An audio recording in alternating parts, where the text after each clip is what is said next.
केंद्र सरकारने काल अचानक कांद्याला निर्यात बंदी केलेली आहे। मधल्या काळामध्ये डिसेंबर अखेरपर्यंत 40% निर्यातीवर एक्सपोर्ट ड्यूटी बसवलेली होती। आता कहर करून केंद्र सरकारने कांद्यावर पूर्ण निर्यात बंदी केलेली आहे। म्हणजे महाराष्ट्रातल्या कांद्या उत्पादकांचं पेकाट मोडण्याचं काम केंद्र सरकारच्या धोरणातून आज चालू आहे आणि महाराष्ट्र सरकार त्याबद्दल कोणतीही कृती करत नाही। महाराष्ट्र सरकारने ताबडतोबीने केंद्राशी संपर्क साधून ही कांदा निर्यात बंदी रद्द करावी अशी मागणी सभागृहात आम्ही आज केलेली आहे। सर्व विरोधी पक्षांनी ही मागणी करत असताना केंद्र सरकारच्याकडून या निर्यात बंदी उठवण्यासाठी ताबडतोब राज्य सरकारने प्रयत्न केले पाहिजेत। त्याचबरोबर केंद्र सरकारने आणखीन एक वेगळा निर्णय काल घेतला, तो म्हणजे राज्यातल्या ऊस उत्पादकांना गेले 3-4 वर्ष इन्सेंटिव्ह देऊन डिस्टलरी उभा करण्यासाठी सांगितली। सगळ्यांनी इथेनॉलचे शेकडो कोटी रुपये खर्च करून प्लांट उभे केले आणि त्यासाठी 3 स्तराचे दर सी मोलॅसिसवर, बी हेवीवर आणि सिरपवर म्हणजे ज्यूसवर जे इथेनॉल काढतील त्याला 3 वेगवेगळ्या प्रकारचे दर देऊन इन्सेंटिव्ह दिले आणि काल अचानकपणाने हे सगळं रद्द करण्याचा निर्णय केला। फक्त सी मोलॅसिसवर इथेनॉल करण्याच्यासाठीच आता परवानगी आहे। बी हेवीवर जे करतात त्यासाठी सकाळी झालेला निर्णय दुपारी थोडा मॉडिफाय केंद्र सरकारने केला आणि सांगितलं की बी हेवीचं जे आधीची कमिटमेंट आहे ती आम्ही पूर्ण करू आणि सिरपवरून ज्यांनी इथेनॉल करायचं ठरवलेलं आहे त्यांना तर पूर्णपणाने त्यांनी रद्द केलं।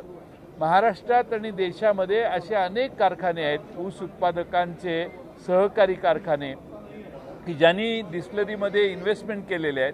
केंद्र सरकारने पुढाकार घेऊन त्यांना प्रोत्साहन दिलेलं आहे आणि आज दुर्दैवाने अचानक यू टर्न मारून राज्यात आणि देशामध्ये साखर पुरेशी असताना साखर उत्पादक ऊस उत्पादकाला साखरेच्या माध्यमातून दिलासा बऱ्यापैकी दर असताना मिळत असताना देखील या इथेनॉलवर बंदी करण्याचं ज्यूस टू इथेनॉलला या रूटला बंदी करण्याचं काम केंद्र सरकार करते। स्वतःच धोरणं जाहीर करायची, देशात गुंतवणूक करायला लावायची, त्यांना इन्सेंटिव्हच्या योजना आखायच्या आणि अचानक एक दिवशी साखरेच्या किमती जरा वाढतायत का काय या भीतीनं पूर्णपणाने साखरेला बंदी, कांद्याच्या किमती वाढत असतील तर कांद्याला बंदी, कापसाच्या किमती वाढत असतील तर त्याच्यावरही आणखीन काही। आज केळी आणि द्राक्ष ही बांगलादेशला जातात, बांगलादेशने आयात कर बसवलेला आहे। त्याविषयी केंद्र सरकार आणि भारत, आपण एवढा मोठा देश आहे, आपला बांगलादेशवर प्रभाव पडू शकत नाही। बांगलादेशशी निगोशिएट करून आपण त्यांची केळीवरची द्राक्षावरच्या इम्पोर्ट ड्युटी कमी करू शकत नाही।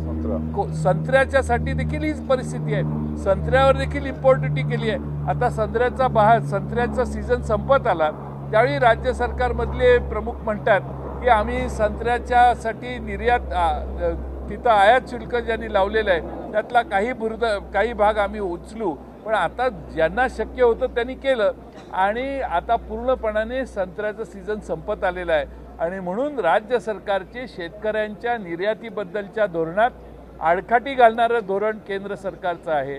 राज्य सरकार त्या बाबतीत काहीही आवाज उठवत नाही। त्यामुळं ऊस उत्पादकांच्यावर अन्याय, कांदा उत्पादकांच्यावर मोठं संकट या केंद्र सरकारने आणले आणि आसमानमय आत्ताच अवकाळी पावसाला कांदा उत्पादकांनी तोंड दिलेलं आहे। फार मोठ्या प्रचंड नुकसान कांदा उत्पादकाचं झालं आहे, संत्रा उत्पादकांचं झालं आहे, पण त्यासाठी कोणताही पुढचं पाऊल मदतीचं न येता आज त्यांच्यावर ही कुऱ्हाड धोरणात्मक आणण्याचं काम केंद्र सरकार करते आणि आमचं महाराष्ट्राचं सरकार त्या बाबतीत काही करत नाही। अवकाळी पावसाला मदत नाही, दुष्काळाला मदत नाही, पूर्णपणाने केंद्र सरकारच्या हो म्हणण्यात राज्य सरकारची ताकद आता खर्च होते आहे। राज्य सरकार आपल्या राज्यातल्या जनतेच्या शेतकऱ्यांच्या प्रश्नांना न्याय देऊ शकत नाही आणि म्हणून आज आम्ही अवकाळी पावसावर ताबडतोब चर्चा व्हावी म्हणून विधानसभेत मागणी केली। पण ही चर्चा होऊ न देणं याच्यातच मोठेपणा सत्तारूढ पक्षाकडून मानला गेला।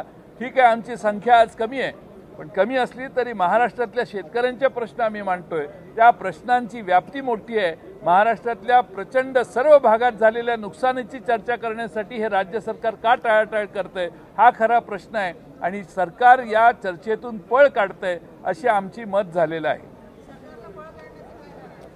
सरकारकडे उत्तरं नाहीत, सरकारने घोषणा केल्या त्याचे पैसे दिलेले नाहीत। मागच्या अवकाळी पावसाचे मागे झालेले ज्या घोषणा आहेत त्यातली एकही घोषणा पूर्ण नाही। 50,000 रुपये रेग्युलर कर्ज भरणारा जो माणूस शेतकरी आहे त्याला 50,000 रुपयाचं अनुदान द्यायचं होतं, त्यातले पैसे कुणाला पोचलेले नाहीत। नुसत्या घोषणांचा सुकाळ आहे आणि कृतीचा दुष्काळ आहे। ही या परिस्थिती राज्य सरकारची आहे।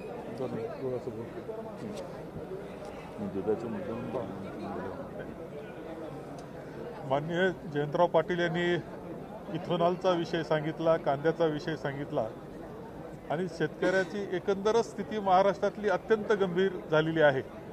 अतिवृष्टी, गारपीट यांनी तो हवालदिल झालेला आहे, त्याचं आर्थिकदृष्ट्या पूर्ण कंबरडं मोडलंय। ही अवस्था आजची झालेली आहे, परंतु सरकार काही करण्यास तयार नाही। ही वस्तुस्थिती काल फक्त फोटो सेशन त्यांनी केलं, यापेक्षा जादा काही करण्यास तयार नाही, ही वस्तुस्थिती त्यामध्ये दिसते आहे। याबरोबर एक महत्त्वाचा प्रश्न ज्यावेळेस सर्व शेतकरी अडचणीत महाराष्ट्रातला आहे त्याच वेळेस आणखी एक महत्त्वाचा प्रश्न आहे तो दूध उत्पादकांचा। खरं तर एक वेळ अशी होती की आपल्याकडे दूध नव्हतं अशी परिस्थिती होती, परंतु या दूध उत्पादकांनी शेतकऱ्यांनी एकत्र येऊन नवीन काही संकरित गायी असतील याच्या माध्यमातून एक क्रांती, दुग्ध क्रांती केली असं म्हणलं तर वावगं ठरत नाही। मात्र त्यांचा शेवटी प्रत्येक लिटरला जे दुधाचा खर्च येतो, उत्पादन खर्च जो येतो तो इतका मोठा आहे, जवळजवळ 33-34 रुपये उत्पादन खर्च आहे। अशी परिस्थिती असताना आता 25 रुपयाला दूध त्याला विकावं लागतं। यामध्ये महत्त्वाची गोष्ट खाजगी जे काही आहेत दूध घेणारी ती मंडळी बऱ्याच वेळा पावडर जी असते ती परदेशामध्ये पाठवती, त्याच्यातून रेट बरे राहतात, स्थिर राहतात, ही वस्तुस्थिती आहे। परंतु दुधाचं एवढं मोठं उत्पादन आहे आणि त्यामध्ये खूप मोठा शेतकरी वर्ग आहे, कामगार वर्ग आहे, अनेक बेरोजगार लोक दुधाच्या व्यवसायात जातात आणि दुधाचं उत्पादन करतात। त्यामुळं महाराष्ट्र स्वयंपूर्ण झाला, इतर राज्यात दूध पाठवायला लागला आणि वेळोवेळी सरकार ज्यावेळेस अडचण येतो दुधाचा व्यवसाय त्यावेळेस पाठीशी उभं राहण्याची पद्धत आहे। कोरोनाच्या कालखंडामध्ये सुद्धा आघाडी सरकार हे पाठीशी उभं राहिलं, ते दूध खरेदी केलं, त्याची पावडर बनवली। आता एकंदर 25 रुपयावर ज्यावेळेस येतं तोट्यात येतं आणि शेवटी असं आहे की दुधाचं कष्टाचं काम खूप मोठं आहे। गायी जिवंत ठेवायच्या असतात, त्यांच्याकडून दूध काढायचं असतं, त्याच्याकरता काळजी घ्यायची असते, दूध पोहोचवायचं असतं। ह्या कष्टाच्या व्यवसायात 25 रुपयापर्यंत खाली दर आल्यानंतर अद्यापही सरकारनं कोणतीही गोष्ट, कोणताही निर्णय घेतला नाही, मदतीचा निर्णय घेतला नाही, ही वस्तुस्थिती आहे। या उलट दुग्ध विकास मंत्री असं म्हटले की महाराष्ट्रातल्या दुधात भेसळ आहे, म्हणजे महाराष्ट्रातल्या दुधातली भेसळ म्हणजे दूध उत्पादकांना बदनाम करण्याचा कार्यक्रम त्यांचा चालला। पर्यायानं ग्राहकावर त्याचा परिणाम होतो, परराज्यातलं दूध जादा खपतं, आपलं दुधाचं खप कमी होतो, अशी अवस्था आहे। त्यामध्ये काही कायदे आहेत, नियम आहेत, त्या पद्धतीनं त्यांनी कारवाई करावी आणि कंट्रोल करावं, त्यांच्या हातातल्या गोष्टी आहे सरकारच्या।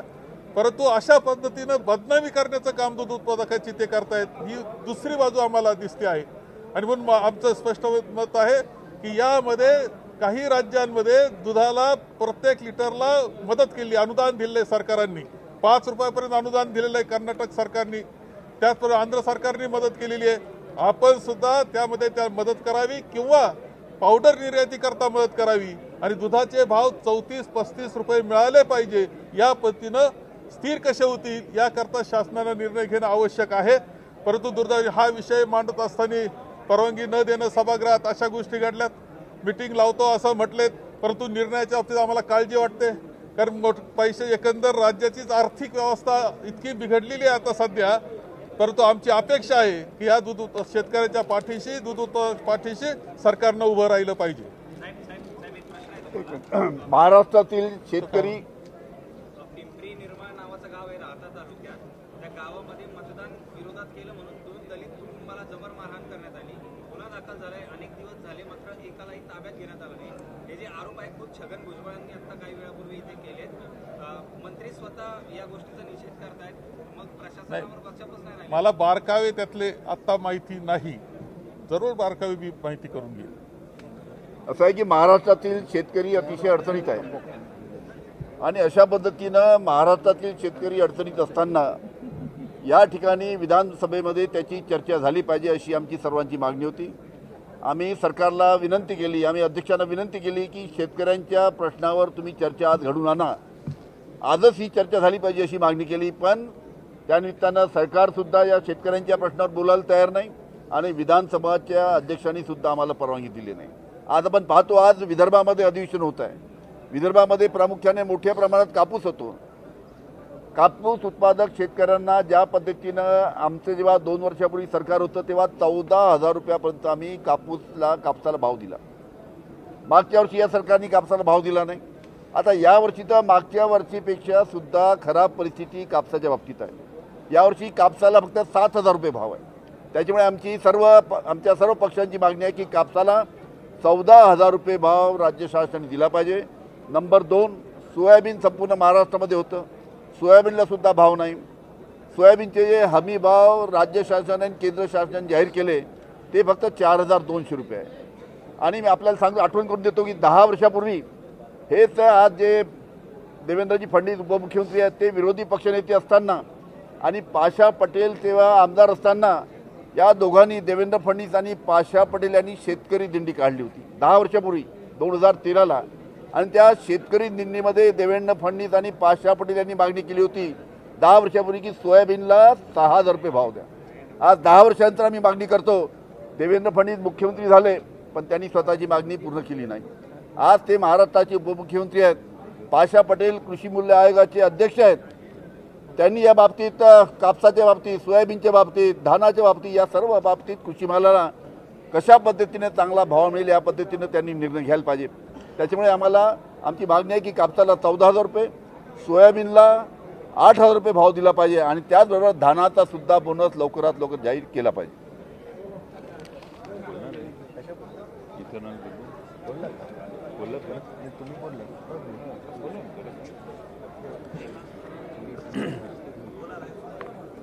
प्रामुख्याने आमचे अध्यक्ष जयंत पाटील साहेब आत्ता जसं बोलले, मी एकाच मुद्द्यावर अधिक जास्त महत्त्वाचं सांगू इच्छितो की केंद्र शासनाने इंटरेस्ट सबवेन्शन स्कीम म्हणजे 50% व्याज आम्ही भरू आणि जे काही कॅपिटल इन्व्हेस्टमेंट होणार आहे तर त्याच्यामध्ये सुद्धा फक्त तुम्ही 5%च भरा, 95% आम्ही तुम्हाला कर्ज, ते पण विदाऊट कोलॅटरल्स, कुठलंही तारण न ठेवता आम्ही देऊ. अशा अनेक सवलती देऊन इथेनॉलचे प्लांट्स सुरू केले.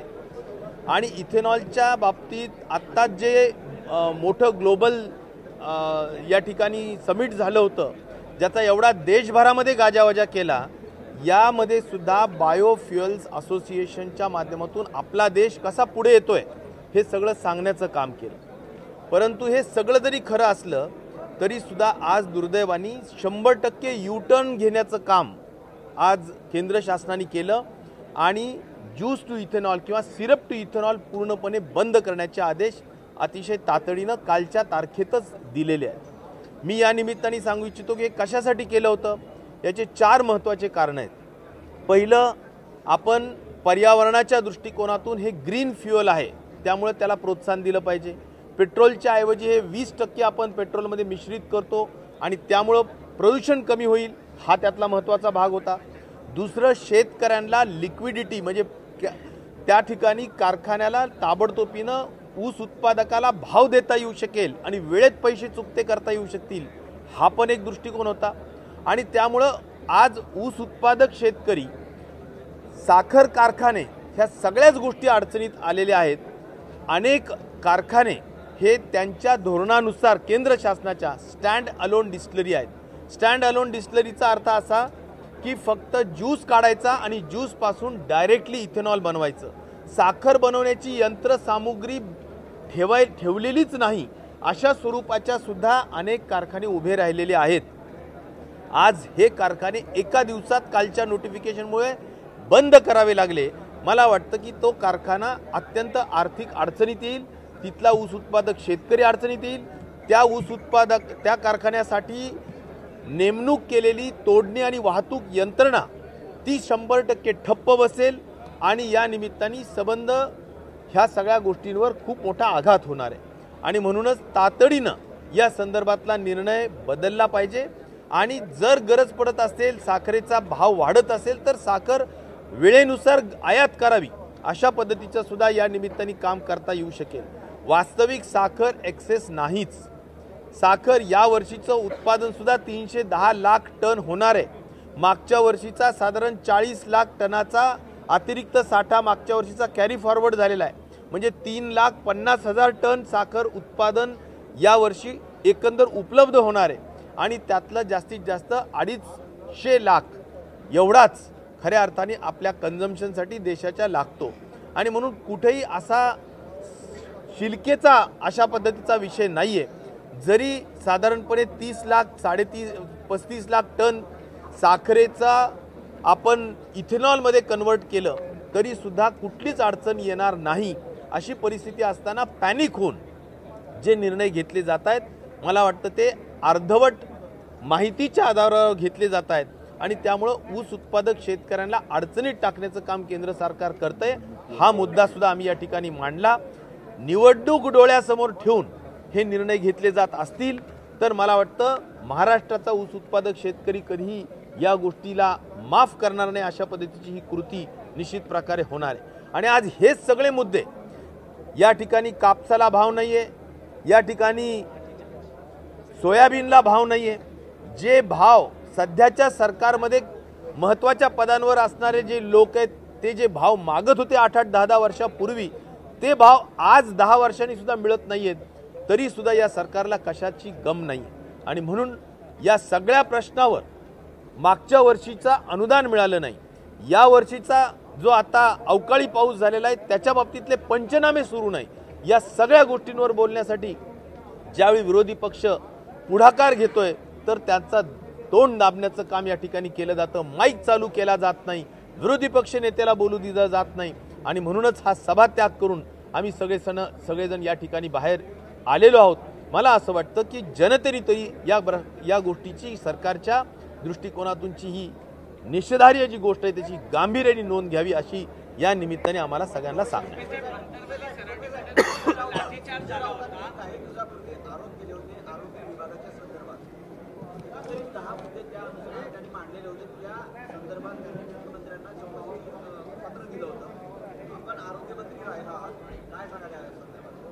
निश्चित प्रकारे एका महत्त्वाच्या पक्षाच्या नेत्यांनी जे पत्र दिलेलं आहे त्याच्या संदर्भात चौकशी झालीच पाहिजे. दूध का दूध पाणी का पाणी झालं पाहिजे. जी वस्तुस्थिती आहे ती लोकांच्या समोर आली पाहिजे, हीच मागणी आमची या निमित्ताने राहील. आणि अजून 2 आठवडे अधिवेशने निश्चित प्रकारे या सगळ्या संदर्भाने आम्ही जोरदार पद्धतीने या सगळ्या गोष्टी लोकांच्या समोर आणल्याशिवाय राहणार नाही.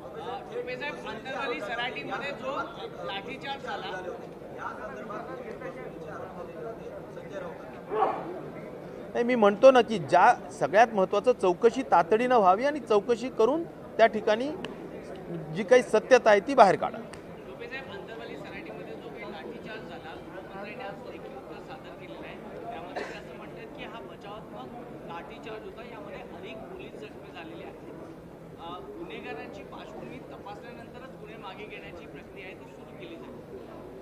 मला असं वाटतं सरकारने जे आश्वासन तिथे येऊन आंदोलनकर्त्यांना दिलेलं होतं ते आश्वासन पाळलं पाहिजे असं माझं या निमित्ताने म्हणणं आहे.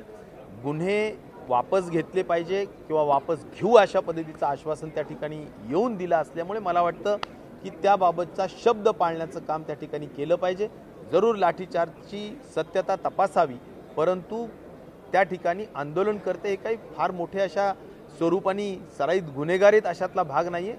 ते एका आरक्षणाच्या संदर्भात त्या ठिकाणी आंदोलन करत होते, त्यामुळे महिलांना सुद्धा खूप मोठ्या पद्धतीनं मारहाण त्या ठिकाणी झालेली आहे.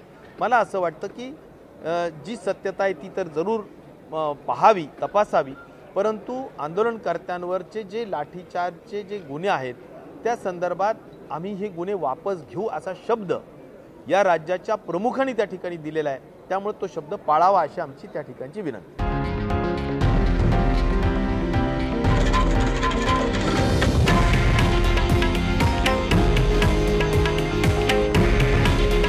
हे आहे देशातील नंबर 1 न्यूज नेटवर्क आणि आपण पाहत आहात TV9 मराठी. काळजी तुमची, हित महाराष्ट्राचं.